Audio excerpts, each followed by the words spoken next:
Hey, greetings, folks. We did a podcast on Batman v Superman. Well, now it's time to do a podcast on Captain America v Iron Man Civil War. Once again, I brought along my very good friend Gareth from Find the Computer Room, and this time I also brought along Ted from BrainScratch Commentaries because this guy loves his Marvel. I like Marvel. Hi. Let me be clear, this podcast won't be about DC bashing. I like my share of DC too. Hell, I paid money to go see Batman v Superman and ultimately thought it was disappointing, but damn, Civil War. I mean, come on. This, in my opinion, is one of the better Marvel movies since Phase 1. Not to, totally shit on Phase 2. I love my Winter Soldier and other things like that. But, Gareth, I mean, what do you think? Let's start with you. I just want to start with saying that you told me this was going to be a DC bashing podcast, so I'm going to go. I like that. I really like that. I would say it's, in terms of the MCU, it's probably in my top 5. It's I liked it. I'm like a fraction of the way away from flat out loving it. It's a really good movie. I had a few story issues and small things made no sense to me, but highly recommended it. And we all know, like, what's the point of bringing? Ted's gonna love it. It's got Marvel and it's gonna love anything. Civil War could have been 2 hours of just Captain America and Iron Man playing table tennis while speaking in Russian, and Ted would have been like, "Fuck you, Ryan! It's the best movie ever made." A game of table tennis with Iron Man. Well, hold on. Is Iron Man wearing the suit? Because if No. that's the okay, well then Steve would just kick his ass because Steve is like Hungry hippos then. Connect 4. Pretty sneaky, Cap. okay. That I would actually pay to watch that. I like the movie a lot too. Probably I would say again one of the best films since Avengers 1 for the Marvel universe. I would say it's about on par with Winter Soldier. I like it. It's No. not like they're the same quality wise. It's kind of weird. Like I like them both the same, but Winter Soldier, I'd say is the more consistent of the two. But Civil War's high points outclass Winter Soldier's high points. I think is the big thing. But there are some lows to kind of balance that out a little bit. Is the thing. I would actually equate this more to Age of Ultron. I greatly enjoyed Age of Ultron. I thought this was better than Ultron. I will agree there. I thought this was better than Age of Ultron. Well, no, it's better than Ultron, but Ultron it's a sequel that doesn't live up to the quality or hype of the first one, and it's bogged down by throwing in too many things, which is an issue. There are whole subplots and characters of Civil War which I would have preferred they just flat out remove because they just took up screen time that could have been used. I felt better elsewhere. Okay, let's start there then. I mean, what did you think could have been developed more or just removed entirely to trim the fat? In terms of removed entirely, I love him, but Martin Freeman's character added really nothing to this Oh movie. yeah, I didn't really know why he only had like 3 or 4 scenes. Marvel have a history of doing this, of throwing in named characters. I mean, the first time that they really did it was Maria Hill in the Avengers. She adds nothing to that movie, but she's thrown in there, which I understand that these characters are thrown in because they're comic characters, so fans will know them and fans will like seeing these characters on the big screen, and I don't have a problem with that in general, but they're given nothing to do. You could remove Maria Hill from the Avengers and Martin Freeman's character from Civil War, and it wouldn't affect the plot whatsoever. I would say that Maria Hill, Colby Smulder's character, I believe the actress's name is. Yeah. I would say that she added more to the Avengers than Martin Freeman added to Civil War, if only because having another named S.H.I.E.L.D. agent is just important to making the organization feel alive, I would say. Whereas otherwise, we would just have Coulson who dies, Nick Fury who runs the place, and Hawkeye and Black Widow are both members of the Avengers. So having a more normal S.H.I.E.L.D. member, while not necessary, I would say adds to it. I don't even know who Martin Freeman's character's name is supposed to be. Neither do I. I was just really put off by that English. I was like, why the fuck is Watson speaking of a weird American accent for? This ain't normal. I don't like that. I don't like this at all. Oh, you're already raising red flags, Civil War. Oh, God. But in terms of what could be added, I may get some pushback from you two, but for the entire movie, I was entirely on Iron Man's side, just because his motivations, his reasoning, I felt they spent a lot more time making you understand why he's doing what he's doing. I felt Captain America should have had a lot more a lot more time to really explain why. Because like the gist of it is, Captain America doesn't want to sign the Sokovia Accords because he's like, the safest hands are our own, and it's possible that these people would either have us not go on a mission that we need to go on, or would send us somewhere that we don't need to go. Which that works fine. But like they don't, for me, they don't explain it. And a lot of time, Captain America, he just comes off as arrogant, in specifically in relation to this, where he's just like, nobody knows better than me in terms of what we should do. To be fair, he is Captain America, and we as the audience know, yes, he is pure of heart, and yes, he will do everything, to help everyone that he can. And so it's an argument which works in the context of us knowing through all these movies who Captain America is. I'm thinking, but in terms of just this movie as a whole, like as a singular thing, doesn't explain enough from Captain America's side why he should not join that. I'll jump in and say that I believe that what they were banking on, this is what I got from it, because I agree that they play up more of Tony's side of things. Why I believe they do that is because if you're going to see Captain America Civil War, the key word there being Captain America Civil War, they're not just hoping that fans of the cinematic universe are seeing it, but they know predominantly Captain America fans are going to see the film, and they already have a bias towards the character as opposed to Iron Man. So I think they felt, in terms of writing, they didn't need to bother hamming up the details of why you should be on Captain America's side. Would they just think, you know what, you're coming to see this movie anyway, most likely you're going to agree with Captain America. So I think they may have overdone it a bit with Iron Man because, again, I agree. I wanted to go in with the movie saying that both sides are wrong, but I end up feeling a little more for Tony. Well, Tony definitely does get kind of the heavier emotional side of things, especially at the end. Gareth, I will agree that Cap's side did need more justification, I think, because you're right. They spend a lot more time explaining why Tony might have a point than why Cap might have a point. Whereas it's more just really the only scenes you get is the end of the scene where they're all talking in the Avengers mansion, where Cap just says, the safest hands are our own. But also, they hadn't really gotten to the argument part yet. But when Cap's talking to Scarlet Witch and he's basically saying, we might mess up now and again, but if we just stop doing what we're doing, more people are going to get hurt. It kind of slips by when you're thinking about the argument because they're not talking about the specific should I sign or should I not sign thing at that point. But, I'm biased because I vastly prefer Cap to Iron Man. I was generally on Cap's side to begin with, although, one of the big things is that you did get that that typical, superhero fight thing where if people had just tried a little bit more to talk things out, then they might not have had to fight. When Cap says, Bucky didn't do it, we have proof, then Tony just straight out doesn't listen. And then that's why they have the big fight. Now, granted, the big fight in the middle is one of the best parts of the movie. So, and they have to fight eventually. But whenever you have these sort of crossover heroes fighting heroes thing, it almost always feels like the justifications for them fighting is a little bit forced, and Civil War does not completely escape that, as much as I would like to admit that. It's not as egregious and as like this is really dumb as Batman versus Superman was, but it's weird though. Like in terms of Civil War, that like 10-15 minute fight sequence is really good, but one of the issues I have with the movie is you could easily remove that fight sequence and with just a few slight tweaks, the overall plot of the movie is not really affected. I was expecting the fight sequence to kind of mean more. What I wanted to know is the goal of that fight in Captain America's side was to get to that plane in that hangar. Yeah.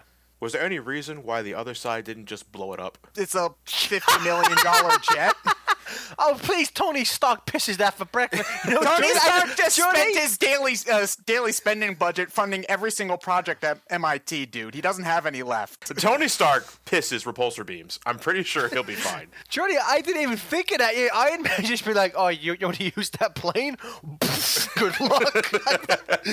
I didn't even think. That's amazing. I'm not sure if they knew what their plan was at that point. I think they just sort of saw them, and then they were just going to try to get them. I'm not sure if they knew why they needed the plane, where they were going to go. And also, like, this is the reason why Vision just doesn't end up blasting Falcon out of the sky is that they're holding back because they are their friends is also the thing too. And I know that's not like directly said, but it's an easy implication to make. Well, I think that the thing with Vision is he's distracted because they kind of start showing early seeds of the Scarlet Witch Vision relationship. I didn't really get a good sense for either character in Age of Ultron, but Elizabeth Olsen as Scarlet Witch, I think, did a fantastic job in this. And, oh god, who plays Vision? Paul Bettany? Paul something? That sounds mostly right. He did. Yeah. I loved both of those characters. It's kind of weird that Civil War did more to develop the characters than Ultron did in a lot of ways. So, well, see, I would argue, I think Vision is pretty well established in Ultron. I think especially the scene where he speaks with Ultron at the end, you actually could get a good sense of who he is in terms of personality. I agree with Scarlet Witch because I think because obviously they knew they were going to kill Quicksilver, they kind of give him more. They give him more of the of a stronger personality.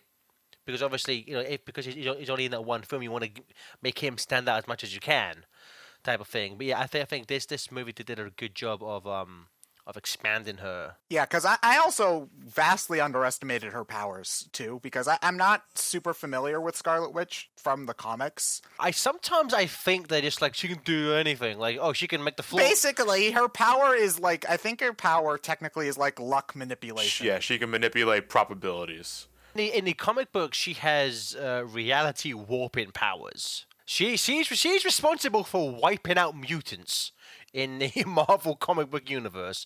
That's how overpowered she is. She committed mass genocide against all the mutants. Yeah, it's just, I remember you were tweeting about stuff like Iron Man has Vision on his team. Well, he won. And, at the time I was like, yeah, how the hell are they going to stand up to Vision? Because he's basically Superman, essentially. And then you have the scene where Scarlet Witch, oh, spoilers, by the way. Scarlet Witch, she melts the floor and he falls down it, I guess. Yeah, that was awesome. Yeah, so I vastly underestimated how powerful Scarlet Witch was supposed to be, so. I would have liked a little more time spent on Scarlet Witch post Quicksilver being murdered by Ultron. Yeah, they don't even bring it up. It's not even brought up in this movie. The only reason why I bring that up is because this is the next movie after Age of Ultron. Unless I'm forgetting something.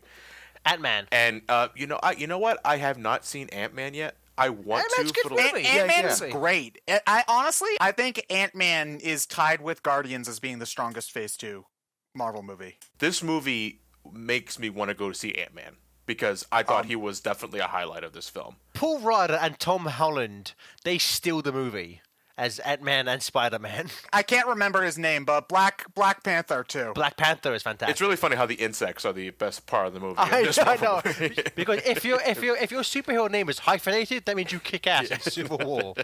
I know this is more of an Ant-Man thing, but I'm so happy they went with Scott Lang instead of Hank Pym. Hank Pym is a jackass, and I hate him.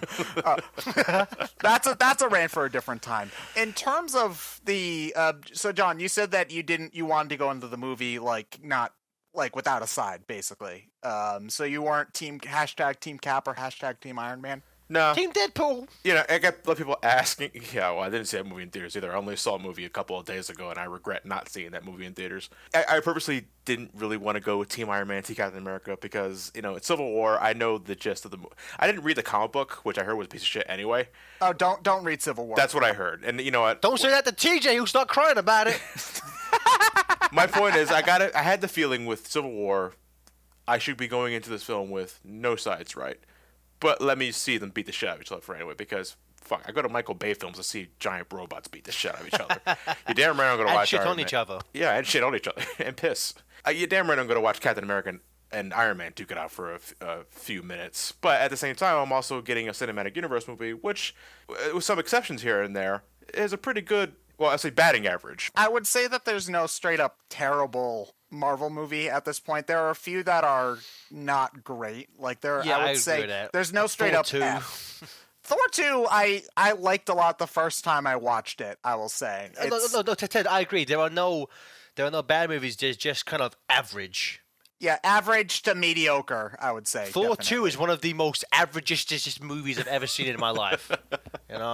Yeah. If you have 2 hours you want to waste with watching a guy do things that don't always make a lot of sense, Thor's 2 is a movie for you. Like, a lot of people were kind of like, where's Thor? Where's Hulk? And I was kind of like, Thor has Asgard shit to do, and Hulk doesn't want any part of this. Thor's on Earth now, at the end of Thor 2. Oh, yeah, he is on Earth. I forgot, sorry. The reason why the Russo brothers said, the reason why Thor and Hulk aren't in the movie, just because obviously Hulk wouldn't be there anyway, and I don't think Thor would get involved. But if either one of them was on a team, instant win. Unless if Hulk was on one team and Thor was on the other. Yeah, like they would cancel each other out. But Hulk is on Team Hulk. Yeah, exactly. Although if Hulk and Thor were both in the movie, it just straight up would be an Avengers movie. So one thing I do appreciate is that despite a lot of characters, it still very much felt like a Captain America movie, where he still felt like the main character, and I really like Steve. I feel like he is surprisingly well developed for a character whose main shtick is just being a generally good person. Although, Johnny, I would actually, based on what Ted said, I would actually disagree with a previous statement you made about, because this is a Captain America movie, people, the film's going to be full of Captain America fans. I think the fact that Marvel have really been pushing the fact that like every character is in this movie. So like this is, I think people who are Iron Man fans are going to go see that, and especially Spider-Man fans. Oh yeah, no doubt. But the fact of the matter is, the movie still has Captain America in the title. Yeah. So I think they're among everything else, that's who they're still primarily writing for. At the end of the day, it is a Captain America film, and the Captain America, among all other heroes in this movie, whether it serves to development or not, has the most screen time in this film. So it is most definitely a Captain America movie. In terms of screen time, I actually think Tony might outrank. It's close, definitely. But, honestly, I think this is probably the best Iron Man movie since the first Iron Man. I would agree. I liked Iron Man 3. I liked Iron Man 3, too, especially the first few times I watched it. But I've had a couple of conversations with friends since then, which has kind of brought it down a few levels. Mostly about the... Ted gives into movie peer pressure. Ted, you enjoy Iron Man 3? You can't like that movie? I like Iron Man 3. You hate Iron Man 3. I hate Iron Man 3. Anyway, I'm actually still one of the 5 people who defend the Mandarin twist in Iron Man 3. So same here. I like that. That was good. That was great. That Mandarin twist was amazing. No, Gareth. Actually, it ruined the character, and you should feel ashamed. It ruined the racist stereotype Mandarin character. Oh no! All right. One thing I wanted to bring up though: Incredible Hulk's not in this movie, but Thunderbolt Ross is. They bring him back from the Incredible Hulk 2008. We haven't seen him since that movie. I was surprised because, the Ed Norton Incredible Hulk is, again, I would say one of the most averageiest Marvel movies out there. It's okay, but you can. It's one of the easiest ones to skip because they bring up basically nothing from it. They have the most teaser-ish thing there where. Who's its face? I forget his name, but he's got radioactive juice into his brain and it starts bubbling. Oh, he's going to become the leader. Yeah. And that they never bring that up again, even though the leader is a big time Hulk villain. So, My question is, that asshole was responsible for the Abomination thing in Incredible Hulk. They don't bring that up. How the fuck is this guy in the position that he is right now? He's Secretary of State. So funny about Rush, you nearly destroyed Harlem. Good, we hate that place. You've been promoted. If I remember correctly, the guy he did do shady shit, so you're not supposed to like him. But I believe the guy who actually is Abomination got the other guy who eventually becomes the leader to make him radioactive. I think all Ross did was give him a failed Captain America serum at one point. Which it's been years since I've seen it. I don't really remember. Yeah, but I don't think he did anything publicly that would have tarnished his reputation enough to, even though we all know that he's a piece of shit and we shouldn't like him. I will say though, I think the fact that they brought him in, I liked it because it expands again the scope of the Marvel Cinematic Universe, and it makes that movie relevant again. And also, if Kevin Smith was here, he'd be saying, "Man, that's a deep cut reference." This is one of the things about the Marvel Universe is that how much you enjoy it can sometimes depend on how much of the other movies you've seen. But Oh yeah, I believe, totally. having him there for the people who did watch Incredible Hulk, or at least know that he was the bad guy in Incredible Hulk, kind of makes Tony's side feel a little bit more shaky. I guess. Well, I wouldn't say he's not flat out the bad guy. He is, the Abomination is the flat out villain. I mean, like the thing about no, Ross I would is, say Ross is the no. You're not supposed to like Ross and. no. You aren't supposed to like him, but I wouldn't. I wouldn't call him a flat out villain because, to be fair, he is trying to stop the Hulk, and the Hulk is dangerous and a menace. Yeah, but he also created the Hulk, though. It was his fault, because I think he was directly funding Banner's research, and he wanted to use the Hulk as a weapon. It's not his fault. It's not his fault that Banner decided to sacrifice himself to save someone. That's Banner's fault for being a good prick. Fuck you, Banner. No, he didn't want to capture the Hulk to save people. He wanted to capture the Hulk so he could point it at other countries and be like, "This is America's green dick." Yar. You should get that checked out. I don't think dicks are supposed to be green, Ross. But honestly, I think Black Panther, out of all of the extraneous superheroes in the movie, was A, the most well developed, and B, the one that felt like I think he was the one who felt like he fit in the most, I believe, because Oh, totally. I think, other than, obviously Cap and Iron Man, but other than those two and Bucky, his emotional arc is the most effective one in the film, Totally. I think. I mean, it's weird because I know nothing of Black Panther, aside from his name, but after watching this, I'm like, I want to see the Black Panther movie, And it's weird because you say that about all the other characters who are kind of erroneous. Like, it's, as much as it pains me to say it, and it's as much as I loved him when I come in for a solo movie, you could have easily removed Spider-Man from this movie and it really wouldn't have changed anything. Yeah, because I agree 100%. Spider-Man was fantastic, but other than being great, he didn't add anything to the plot of the movie. No. Which is crazy because the Russo brothers said that that they started working on this before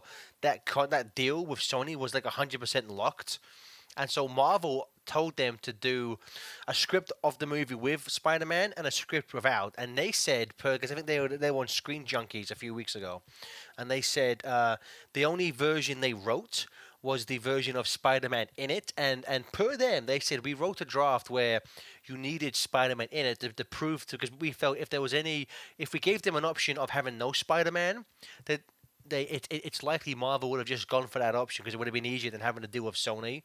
But I'm like, if your plan was to use him in a way that like showed that Marvel we really need to have him, like have him do something plot relevant. He doesn't do anything aside from turn up, fight, and get beat up. Like he doesn't really do anything plot important in the movie. I think the intention of putting Spider-Man in the film was always to get more people to see the film. That they worded it like they made him integral to the plot, of which he is not.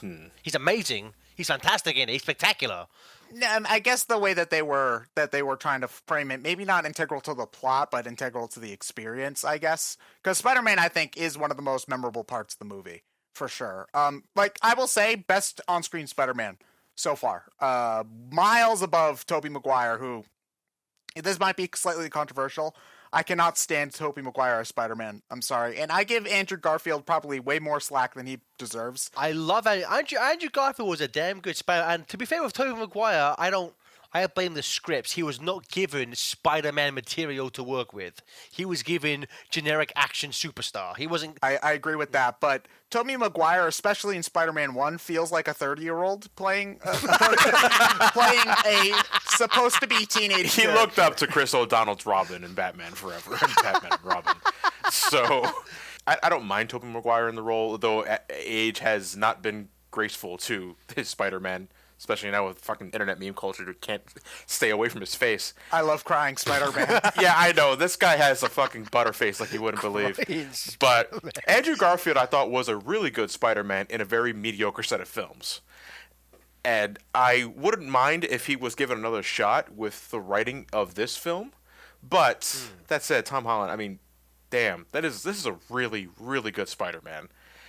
He is just the right amount of a physical badass, young enough so that he's socially awkward with grown-ups. It's kind of weird, though. I mean, I didn't really think about this watching it, but it's like Tony totally fucking manipulates this kid to join on his side, and he's only 15. No, you're supposed to think that, especially with the conversation between Spidey and Cap, where he's just like, Tony he's bad, and I believe Iron Man because he's Iron Man, and I look up to him. And you're supposed to think, okay, this kid doesn't really know what he's gotten himself into, which is great because Spider-Man. He's the most popular Marvel character by far, but he's not supposed to be the best Marvel character or the one with the most foresight. But that's also what makes him great, is also the thing. At the same time, I also wasn't really I wasn't thinking about it that much because I knew from the get-go, they're going to fight each other, but they don't mean to kill each other. They're just duking it out to neutralize each other. So I knew Spider-Man, Peter Parker, wasn't in any real serious harm, but, still. Fucking 15. Well, I mean, it's great that he's clearly been seduced by Tony, but like his second line in the suit is, "Hey Cap, big fan, Captain America." Like he clearly has love for both of these heroes. It's great. One of the things I loved about Spider-Man is that they finally, I think, emulated something from the comics, which has not been done on screen so far, in getting his banter mid-fight. Right, because like everybody gets really annoyed at Spider-Man, which is something that happens all the time in the comics. Nobody likes pairing up with Spider-Man. Nobody, because he doesn't shut up.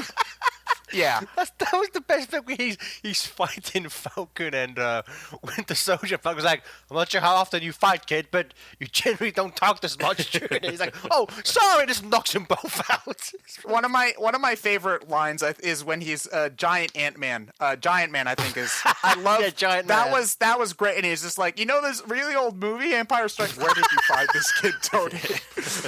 my two favorite lines is when again, like the Iron Man goes big, Spider-Man's reaction just, holy shit! One of the biggest laugh in the audience. They've been really stretching how many shits they can put into, not like literal shits, but the word shit. I think you're allowed a few shits and one fuck in PG-13. They've been stretching that out more with Phase 2, because I don't think they had anything worse than like a damn or an ass in Phase 1, and I think I remember Phase 1 had they had the occasion a bit of swearing, like they would say bastard and prick. Like for some reason, people always calling Tony Stark a prick in like the earlier Iron Man movies. Prick isn't like that bad of a word, though. Is that just a British thing? Maybe it's more of a British thing, but yeah. Well, I know that in like they must have said shit before. I think in Thor they do. Thor 2 they definitely say shit, but I think that was the first one in the. If obviously if we're wrong, they've already told us when we're wrong.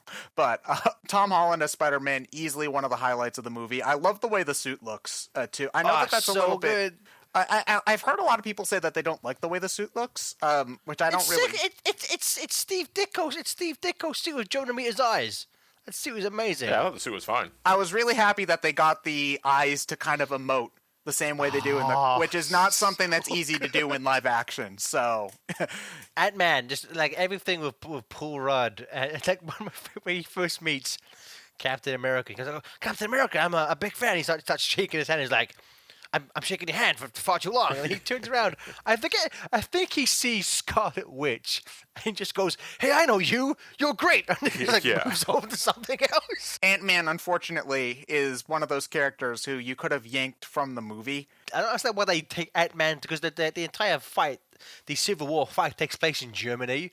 Why the fuck did they drag Scott Lang from America to Germany to punch Spider-Man for? Like that doesn't really make any sense. Because the thing is that like you could argue that say like War Machine or Black Widow are extraneous, but these are characters who make sense to be in the situation a little bit more, I guess.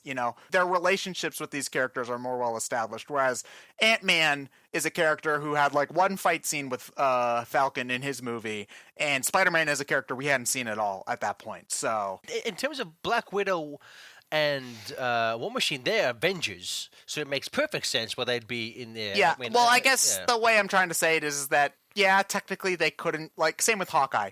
Yeah, you could technically take them out and you wouldn't miss much. Oh, Hawkeye you could. Fuck Hawkeye. What's wrong with Hawkeye? Why do you hate Hawkeye so much? Not mean to be. I think part of it's because I dislike Jeremy Renner. So I okay, think part of that character. makes sense. But also just my thing with Hawkeye is, and this extends a little bit to Black Widow. How the fuck did Hawkeye last that long in the fight? anyone, like pretty much everyone on Caps on Team Iron Man would take out Hawkeye in 2 seconds. He's got an arrow for everything, and I think the team didn't want to risk that. Like, that's actually something that they do they do kind of elaborate on somewhat in the comics. Like, one of my favorite comics is, I think it's like, I forget the name of the series, but it's basically like a revival of the old Spidey team-ups from like the 60s, but it's Spidey and Hawkeye, and they kind of establish that Hawkeye is also really insecure about being the guy with the bow and arrow on the Avengers. So him not being able to miss despite being a normal person is like a huge point of pride for him. So in terms of like the comics and the cartoons, that's also why I like Hawkeye, because he is just that skilled. But in terms of the movie, I forget who he was fighting exactly. He was mostly escorting Scarlet Witch around, if I remember correctly. So she was covering his back for the most part. But the best thing though is when he fights Black Panther. We haven't been introduced. My name's Clint. I don't care. It's not like pummeling Hawkeye. No, my favorite Hawkeye moment is actually something that they've done in a couple of other points in Marvel stuff. But when he fires an arrow with Ant-Man on it, I always love when they do that. Because, there's just... Actually, that was something I didn't expect them to do, was having Ant-Man, like, yank all that stuff out of Tony's suit. Like, that was actually pretty ingenious. While talking shit at the same time. I like this is your conscience speaking. We rarely talk. We don't speak that much. A part of me believes that the movie is... Again, this is a consequence of having a lot of characters in the film, is that it's so busy with fan service and finding a way to justify it, is that when you look back and look at the main plot, it's fun to watch while you're watching it. I think out of a lot of the Marvel movies, this is one of the ones where the plot kind of falls apart a little bit when you stop to think about it. But again, that is also, I'm not trying to say this to excuse the movie, because it is a legitimate problem. This is something very common when you have heroes fight heroes. The movie has its share of emotional depth. Oh no, I will say the middle fight with all the heroes is one of the most fun fights in the cinematic universe. But the final fight with Bucky, Cap, and Iron Man, I think, is one of the most emotionally gripping fights in the Marvel Cinematic Universe. Yes. All right, so this is the biggest spoiler I'll give for the title. If you're still watching this at this point, there was something very unsettling about the final fight when Tony finds the truth, where there are no smart remarks, there are no quips. He is out for blood. And then he blasts Bucky's arm off. It was like, fuck me. That was awesome. I went like, whoa, when you see Bucky's... Because you see throughout the movie, they establish, like, Winter Soldier's arms is not to be fucked with. Like, it can block bullets, it can drag him off down walls. It's basically almost as strong as Cap's shield, and he just blows it off, like, without a second thought. You're right. This is, I think, the angriest we've seen Tony, which is weird because even when he's fighting people in his own movies, he's always like... He didn't get that angry when he thought Pepper died in Iron Man 3. Yeah. As Johnny said, it's spoilers, so what I'm about to say is going to spoil everything, but it's best summed up with what he says to Captain America, son of a bitch killed my mother. Yeah. Which completely you understand... Because it's weird, because this is the first... I think this is the first reference of his mother, because obviously his father's been brought up and mentioned. I think they mentioned that both of his parents died, but they... Oh, no. They do, but like his father, like a lot of the movies make references to his father and the fact that he didn't have the best relationship with his father at all. This may be the first, mentioning, and obviously I think it's the first time they've shown his mother. So obviously, like it's weird how Johnny, how both of these superhero versus movies, the biggest plot point is about someone's mother. Like what is that about? Your mother's name was Sarah. How do you know that name? How amazing would it have been if in the comic book Steve Rogers' mother's name was Martha, and that's how Bucky makes him. Or I guess in the context of this film, Peggy. How'd you say that name? Why'd you say that name for? Because there's this running plot line of the Winter Soldier would be awakened at various times during like the 50 years he was on ice through specific missions, and then the main villain, which I'm gonna say,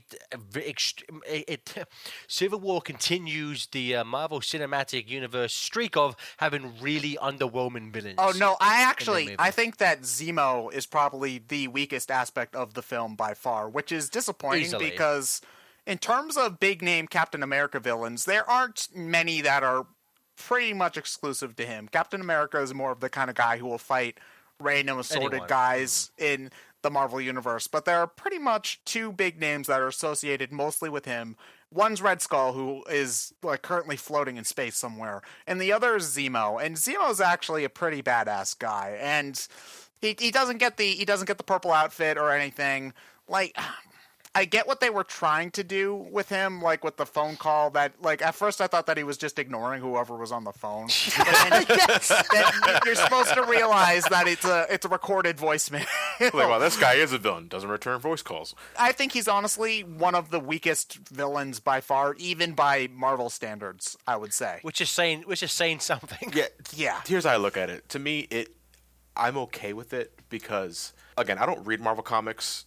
I don't know who Zemo is. I had to look it up who this guy was. I went into Marvel Civil War knowing that the biggest threat was going to be the Civil War.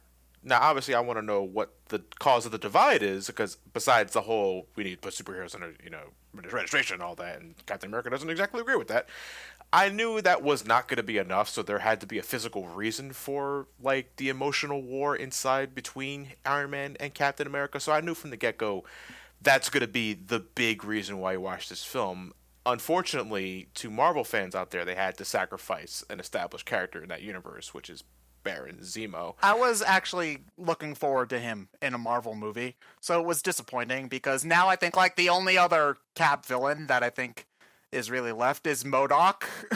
So I don't think they're doing him. Who played Zemo again in the film? Oh God, I don't even know. Who cares? You know what? I saw him on the screen the first time. My eyes were kind of watery because I saw the movie late at night. For a second there, I thought it was Corey Feldman. And I was like, "Holy shit! They got Corey Feldman. They got Corey Feldman for this movie." Donatello's the bad guy. Jesus, I love Nazis. It's weird though, it's weird though because, like, again, kind of like similar to Batman v Superman, the two main villains are being torn apart by a third party who just wants to fuck with them. Although, unlike Lex Luthor, this guy has it's weak, but he has motivation.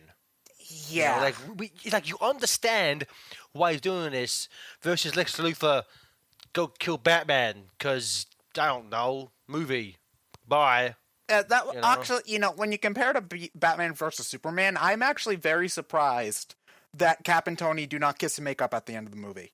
That actually caught me off guard because I was 100% sure that they were going to kiss and make up, and that doesn't happen. They kind of, Captain America sends Tony a love letter and a phone, so they kind of do. Yeah, but Cap's not going to break up with Bucky, his one true love, to get back with Tony. You know what? Can I just say that is as a portion of the movie, which to get back to what I was saying about the plot. So basically, it's set up that Winter Soldier killed Iron Man's parents, and also that he's been bombing these places around the world. But I'm just going to say, like, at what point into the movie did you figure out that Winter Soldier killed his parents? I didn't until they showed you. I bought the red herring, actually, because, like, they have this whole thing that's just like, he's going to get a whole bunch more Winter Soldiers. I thought that was great. That was great. I loved that twist, so I didn't think that, Bucky actually killed. I didn't think that until Tony found out, basically. Oh, I'm going to be honest with you. I think as soon as the film opens with like a flashback of Winter Soldier killing people, and then it cuts to a kind of a weird like flashback dream sequence, like a hologram of Tony Stark and his parents. And at that point, I was like, the people in the car are his parents. Oh. Just because I was like, there's no way they would. I mean, like, Marvel are, of all the money that the Marvel movies make, they're notoriously cheap bastards when it comes to actors. And so I was thinking, there's no way that they'd bring these two in for this scene for no reason, unless it paid off. Like, later in the movie, so like, these are going to be the people that Tony's... You're thinking in a meta sense. Yeah, I was just like, I can't turn off my brain in that regard. I wish I could, but I'm always thinking of it's odd that Marvel would buy these people to play Tony Stark's parents for this one scene. There must be some kind of plot relevance. Oh, I bet they're the people he died. I appreciate the twist of Zemo actually killing the other Winter Soldiers in quotes. That was great. Because in the back of my mind, I was saying that we're going to end this film with them fighting 5 other people I don't know about, nor do I care about, and that's going to be lame. And then when they reveal that they have been all shot in their sleep, I was like, oh, okay, I'm okay with this. Let's see where this goes. Yay, more and murder. I appreciate that. Playing with my emotions. Yeah. I like that. But like, did you guys get the feeling that? So again, Winter Soldier's been framed here for blowing up and killing Black Panther's father. Blowing up not just Black Panther's father, he blew up the UN. Like But Black Panther's father was the only person who gives a damn. No one else was other very important people died. Okay, you know. Name one other Marvel character who died in that explosion. No one, Ted. No one gives a shit. My feelings died in that explosion of anger. But actually, for a good chunk of the second act, it's just Captain America and Winter Soldier running away from like police and stuff, and the entire thing, which I completely understand, which because Winter Soldier didn't murder those people, and all the people that he did murder. He was against his will. He was being mind controlled. So really speaking, it wasn't his fault. I get that. But did you guys get the feeling that Steve Rogers was kind of just like a really rich kind of asshole parent who keeps bailing their like delinquent son out of prison and doesn't take responsibility for it? Because that's like every time it's like, Bucky, I'm gonna break you out of here. Let's go. Bucky, I'm gonna break you out of here. Let's go. It's like to be fair, I don't think they had the time to ever just sit down and say, okay, let's assess the situation here. My son did nothing wrong. Release him from prison at once. There's one point in the movie where they have some sort of time to cool down, but even then they're still in hiding, and it's when him, Falcon, and Bucky are just like in this house, and that's about it. I want to bring it up now. Falcon and Bucky had great chemistry together. Was this the best? Was this the best car you could steal? Shut up! That dialogue. Yeah, like it's like stuff like was it Bucky not moving his seat or Falcon not moving his seat? Can you move your seat? No. No. And then like when they're both nodding their head when Cap kisses Sharon Carter, it's just like they had surprisingly good chemistry when I thought that they were going to have like some sort of weak ass, no, I'm Tony's best friend kind of subplot. It's just like it was great. I think like Falcon I think is an underappreciated part of these movies. Was nobody else freaked out that Captain America is essentially putting the moves on the niece of his girlfriend? That bothered the hell out of me. That's how it is in that. To be fair, that's how it is in the comics too. Well, that means it's stupid in the comics. She just died. She literally died 6 hours ago, and they're already making out. Here's the thing: this character is introduced in Winter Soldier, and we only know her as Agent 13. Is her real name ever said in? I think she says her name is Sharon. Sharon. Which, yeah, I'm pretty sure they say her real name. It's not like she came up with an alias or anything like that. I think they say her name in Winter Soldier, but they don't flat out say she was Peggy Carter's niece until this movie. No, they don't. They mentioned in the movie that I didn't tell you I was her niece because I didn't want to weird you out. Because then you wouldn't sleep with me. Captain America, I'm your biggest fear. It's just like Peggy's dead, but her granddaughter's available. But that's what it came off to me as like, and I'm pretty sure that wasn't like his. That's not what he was thinking. It's weird. Johnny, you know why it's funny though? In the 1990s Captain America movie, that literally happened. Yeah, I know. Which is like the weirdest fucking callback. But it follows the Russo brothers taking things from that movie, because in Winter Soldier, there's a moment where he steals a car, which is just like in the 90s where he would say, can you please pull over? I think I'm going to be sick. And then he's... That's Captain America's greatest superpower, stealing people's cars by pretending to vomit. Go, Captain America! The whole Sharon relationship just made me like, that doesn't feel right. I don't like this. You know what, Ted? And trying to go back to another character, you could also remove her. You're right. You could remove her entirely.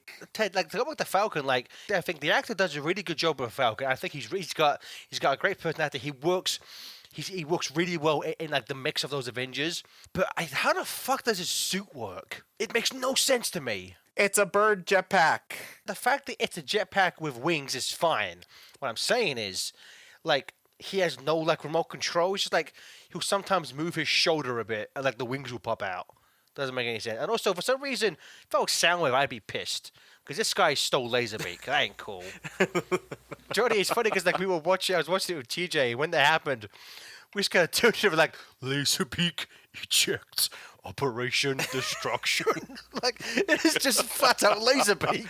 It's a generic hand wave, you know. He doesn't have any sort of remote control or anything like that. He just does it because it's his tech. He knows how it works. So I wasn't so much bothered by it. It's a very small nitpick, but every time I was like, it just looks stupid. Like, I don't understand how it works. I know, like, I'm probably the only person who gives a fuck, and I admit this is me being an anal prick, but it looks stupid. Damn it, I don't understand how his tech works. They went out of their way to make Falcon more cool, I guess, because like especially in that first fight with Crossbones, like he does stuff like he turns around to fiddle with his little drone thing, and he has his wings act as a shield for the bullets. That was cool. That was cool. I think they had to because Ant-Man kicked the shit out of him in Ant-Man, so they kind of had to make Falcon cool again. Like, that's the guy who lost to Ant-Man. What a wimp. He ain't cool. They got to put emphasis on Falcon because we have to buy him as a new Avenger in the next movie. Falcon's kind of a vigilante, not a vigilante, a fugitive at the moment, so I'm not sure. Well, he's even Johnny, be in the technically next movie. he's already an Avenger. Because at the end of Ultron, like, okay, maybe not so much now, but at the start of Civil War, he is an Avenger. Yeah, he's a new Avenger. The beginning of the film made me worry at first a bit for the cinematography, because did anyone else think that the camera was a little too shaky? Oh, God, yes. It's not something I noticed when I was watching it, but now that you mention it, it was... I think they were trying to establish that it was more of a ground-level fight, I suppose, because they don't have as many big guns there. Like, their biggest gun is Scarlet Witch, and she kind of fucks up pretty royally, so... Well, it's weird though, Johnny, because I legitimately thought in that sequence that there was a problem with the projector. Yeah, I thought so too. Because it looked like to me like it was missing frames. It's the closest I've ever come to almost getting a migraine watching a movie. Like it was fucking me up. If I was sitting really close to the movie theater, I'd probably feel the same way. I wasn't that far away, but it was claustrophobic with all the people there. It was, really fast paced. It kind of reminded me of Batman Begins, honestly, the style of editing where there are too many close-ups and too much shaky cam for me to understand what exactly is going on, not helping the fact that it's one of the least spectacular fights, and by that I mean the spectacle level is not up there because they're trying to keep things discreet. They want to keep casualties to a minimum, to zero if possible. Look, boys, Black Widow's running through a market. This is exciting, isn't it? It was probably the weakest fight in the film, I will agree. Not to mention that, during the movie, I was with my dad and my brothers. They didn't know who he was, and I had to say, he's the bad SHIELD agent from Civil War. Which I have to say, Marvel does this thing of keeping all of their villains alive, yet they murder one of the coolest ones. Crossbones is kind of lame, honestly. No, maybe in the comics, but in context of the fight scene, his suit, his, powerful fist things, I would love to have seen him, do more. Yeah, but, I mean, in the context of the movie, his role was basically done, even if he hadn't, died. Although he might still be alive. I mean, he survived having a building dropped. He survived having a fucking building dropped on his face. You can't blame me for thinking that. I would love it if this becomes a running gag, Baxter Stockman in the Four Kids Ninja Turtles show. Every time we see him, he's losing more and more body parts. So in a different outfit. So the next one's like, now I have 2 robot arms thanks to you, Rogers. It's like... Why not? I mean, whatever. We can have a little more fun with this stuff. And I just want to say, again, that's my non-Marvel mentality sticking in because I don't read the comics. But I just want to say first and foremost, at the end of the podcast, why did I say that? I just want to say at the end of the podcast that there is one thing that I'm very happy to say about this film, and this will be hopefully my final comparison to Batman v Superman, is that the movie, I was giggling the entire fucking film. I had a smile on my face the entire film because I enjoyed what I was watching on the screen. Now, granted, when you take a step back and really delve into what you've watched, yeah, then the movie begins to fall apart at the seams. But it doesn't completely crumble. I can't see from the get-go that, holy shit, this movie is not working for me, which is what I had with Batman v Superman around 40, 50 minutes into the film, which is a bad sign. You lasted long. I agree with you that this is a very fun movie, which at the end of the day is what these movies are supposed to be. But, personally, it's not so much that, oh, giggle, ooh, look at all the fun fights and stuff. I will say that the thing that I think impacted me the most is that the drama felt earned. I think, because when you get to, because honestly, the thing that stuck with me the most wasn't the fight in the middle, but it was the fight at the end, where it was just Bucky, Cap, and Iron Man. Because that fight had so much emotional weight to it, and it was earned because not only have we followed these characters throughout this movie, but also because we have seen their friendship evolve. Not just Bucky and Cap's friendship, but also Cap and Iron Man's friendship evolve through years. And so that's kind of why I had a, this is going to come across as the anti-DC person now, but I always kind of thought that Batman versus Superman was going to stumble because they hadn't earned that conflict yet. They were going to just, they had Man of Steel, okay, which had very little in terms of world building, Wayne satellites aside. And then in the second movie, you're just going to dump in a whole bunch of characters.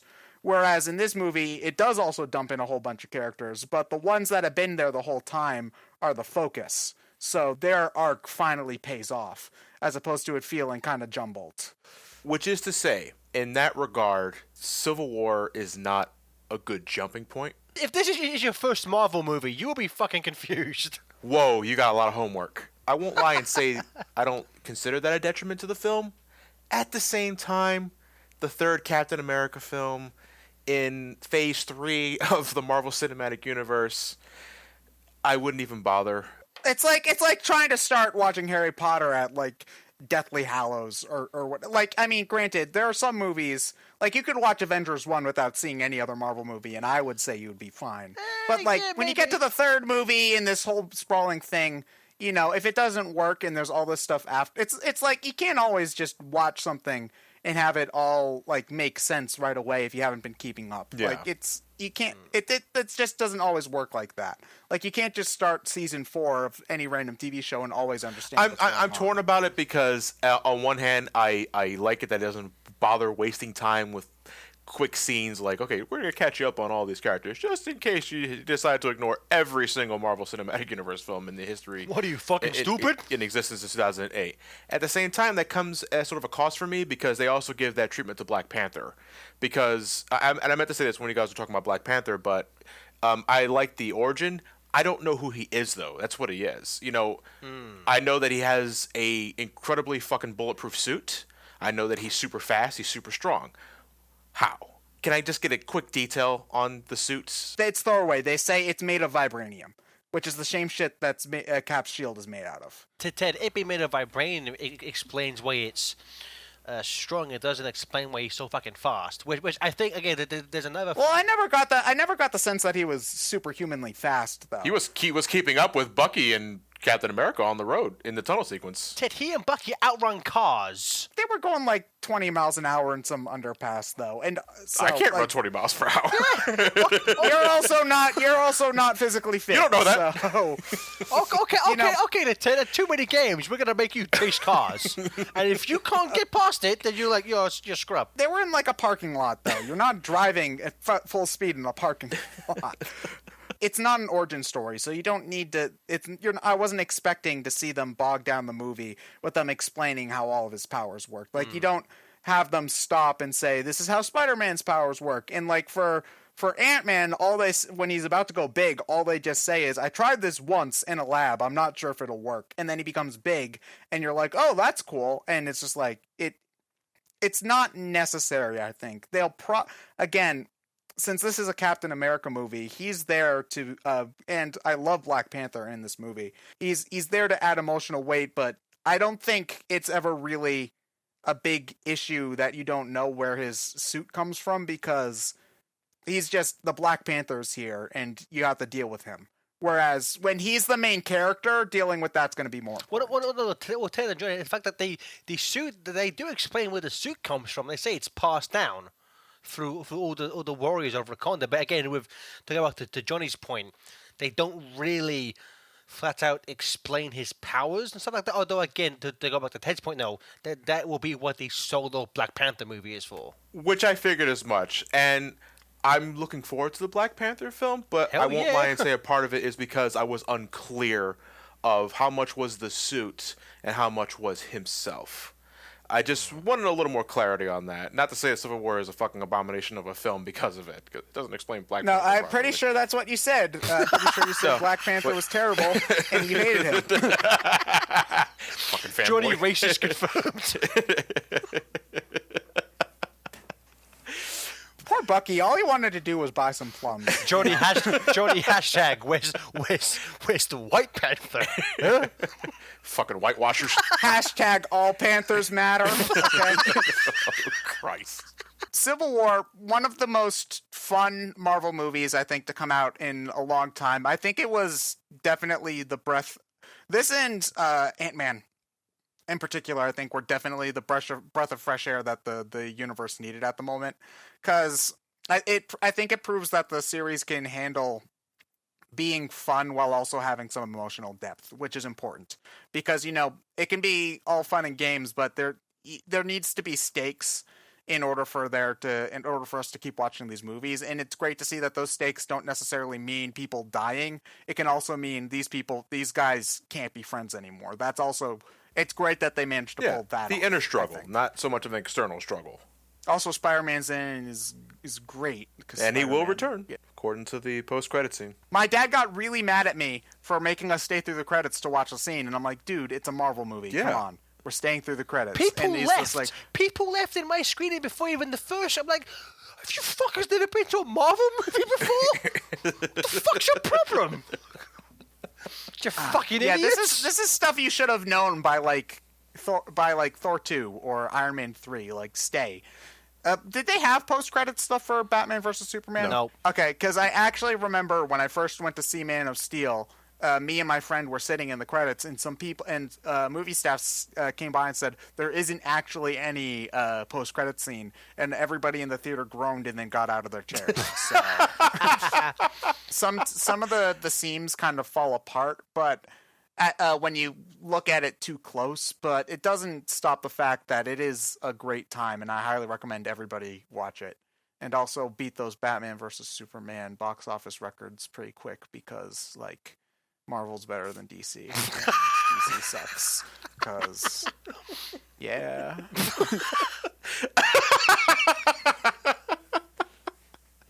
Oh, Jesus Christ. I think Ted temporarily got switched out with your boy Ted from Twitter. I agree. Civil War is a phenomenal superhero movie. I'm probably going to go see it again later this week because, fuck it, I got time to kill. Actually, this is one of the things where I actually do really want to see it again because I want to see how well it holds up on rewatches because I loved the Avengers. Avengers 1, I think, was one of the best cinema experiences I've ever had, but that wow factor was not nearly as powerful when I saw it the second time, whereas something like, I know it's not superhero, but Star Wars Episode 7, I still get the same high watching it over and over again. So now that I know all of the twists, I want to know if I appreciate Civil War as much on a second run through. And I mean, I'm sure I'm still going to love the middle fight as much, but it's interesting for me to see. I'm going to have to give it another watch and see how well it holds up on a second viewing. Oh, Gareth, I'm just curious. What was TJ's reaction when Spider-Man showed up? He loved it. He did not cry because he says I took him out of the movie because as soon as the title card Queens popped up, I started smacking him on the head going, Spider-Man, look, it's going to be Spider-Man. And he says, I quote, ruined it for him, unquote, whatever, you big baby. It's a really good film. I think it had some pacing issues in the first half. And it's also, it's weird, the first half is very slow and there's a real lack of humor in the first half. I mean, like, not that the second half is full of jokes, but I mean, just because it's almost like they saved all of their jokes for that 15-minute fight sequence of all the heroes. I get why they go more serious, because it is a serious issue, and it's important to see where everybody stands. But there is, I think, like, stuff like Vision and Scarlet Witch's scene with him trying to cook might have been better saved for being earlier on or something like that. Like a little bit of levity, I think, might have been better for earlier on. But my nitpicks, and again, as we said, the villain isn't great, although at least you understand where he's coming from. Although the fact that he orchestrated so much of this stuff, where he's, as far as we're aware, he's just an ordinary guy, kind of a hard pill to swallow. But it's it's a movie where, and I don't mean this in a really negative way, but it's kind of a movie where it is kind of style over substance. It's really, really good style, and there is some substance there, but you can tell they focused more on the wow factor rather than does this make 100% sense. Yeah, it's. I wouldn't say it's quite Avengers 2.5. The Avengers beat each other up for 30 minutes. It's not that shallow. Oh yeah, yeah. Although I am surprised at how pretty much Winter Soldier, Tony Stark's parents aside, most of the really big plot points are directly linked to Avengers 2. Like so many things are based on Sokovia, like the Sokovia Act. The bad guy, he wants to kill the Avengers because his family died in Sokovia. There's like so many things that are related to Sokovia, which again for a Captain America sequel, you would think they would kind of kept it more just what him centralized. Directly. Yeah. Yeah. Well, again, this is part of Zemo being a weak villain in this movie, whereas his family could have died in any accident. They could have died in New York. They could have died when they dropped a fucking helicarrier on Washington D.C. His family dying in Washington D.C. would have tied it more directly to Captain America. Which made, although I'll tell that, I'll be honest with you, like before when he was about to reveal himself, just because of the actor's face, I thought he was going to be the son of the Red Skull.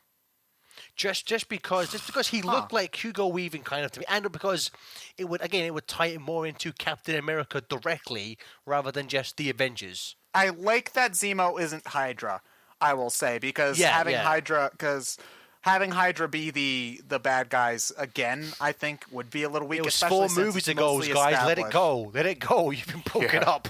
It's mostly established that Hydra's in shambles anyway, so it wouldn't have really made sense. That would have been interesting for sure. I just, honestly, this is the Marvel fanboy in me. I wish he got the purple suit and stuff.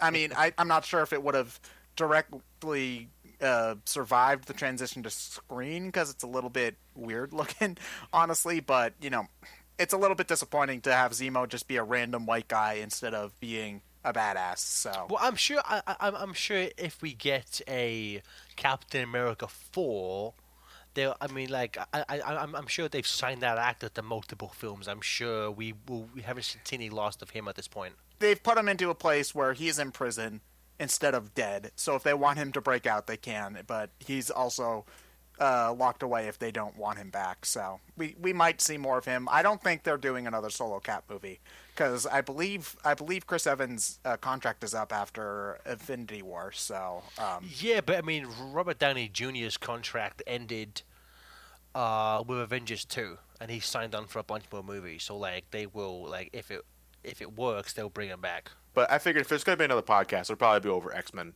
Apocalypse. And you guys are welcome to join me for that one, too. Otherwise, I'm talking to myself for maybe 20 minutes, and then I'll probably go into a Suicide Squad tangent at 5 minutes in. Well, folks, I hope you enjoyed the Captain America Civil War podcast. Thank you all for listening in. Once again, thank you to Gareth and Ted for joining me today in this hour and 15-minute long Gareth and Ted debate. Yeah, the best kind of debate. Yep. Again, thanks again for joining me, and thank you guys for listening. You have yourselves a fantastic night, and take care.